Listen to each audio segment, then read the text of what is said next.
فرش التراب يضمني وهو غطائي،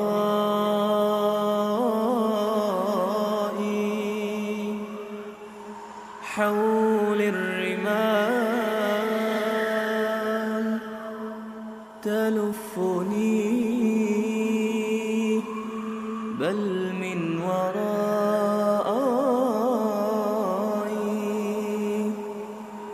واللحد يحكي ظلمة فيها ابتلائي، والنور خط كتابه